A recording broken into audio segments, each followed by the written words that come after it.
చేయలేకపోతే ఒకటి, చేస్తే ఒకటి.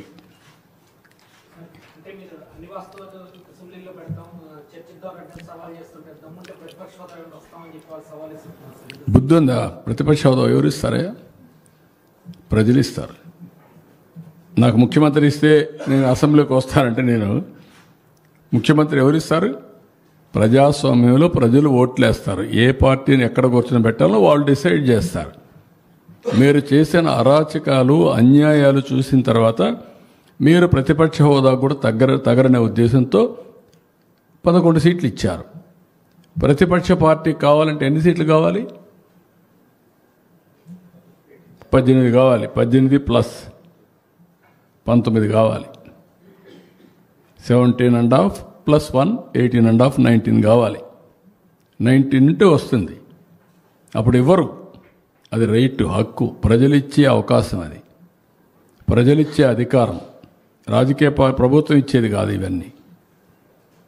ఇంతకుముందు 94లో కాంగ్రెస్ పార్టీ ప్రతిపక్ష హోదా ఇవ్వలేదే. 26 మంది గెలిచారు. అప్పుడు ఇవ్వలేదు. ఎందుకు ఇవ్వలేదు? వాళ్ళు అడగలేది, మేము రావనలేదే. వాళ్ళు అప్పుడు వాళ్ళకు ప్రజాస్వామ్యం ఏంటి తెలుసు కాబట్టి. బెదిరిస్తే వచ్చేదనుకుంటే ఎట్టవుతుందండి? ఎక్కడ బెదిరిస్తావు? ఎందుకు ఇస్తారు? ఆ రోజులు అయిపోయినాయి. బ్లాక్మెయిల్ చేసే రోజులు కూడా అయిపోయినాయి. ఇంకా మళ్ళా గొలగరాయి డ్రామా, కోడికత్తి డ్రామా, గొడ్డల వేటు డ్రామా. గొడ్డల వేటు, గుండెపోటు నేను నమ్మాలా? ఇప్పుడు కూడా నేను నమ్మాలా? నీళ్ళు ఇస్తే నీళ్ళు ఇవ్వలేదని నేను నమ్మాలా? ఎరువు ఇస్తామంటే ఎరువు ఇవ్వలేదని మీరు హైజాక్ చేస్తే మేము మిమ్మల్ని రైతు ఉద్యమంగా భావించి మీకు జోహార్లు కొట్టాలా? వాళ్ళు దగ్గర పెట్టుకొని పనిచేయండి. మీరు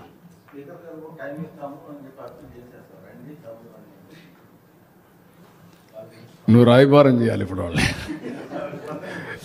కాదు, మీరు రాయబారం చేయాలంటున్నా.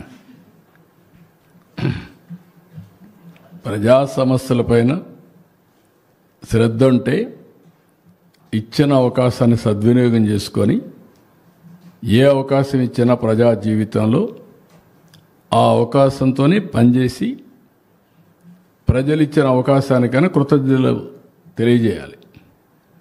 అంతేగాని వాళ్ళ మీద ఖర్చు పెట్టుకొని ఇలాంటి పనులు చేయడం కరెక్ట్ కాదు.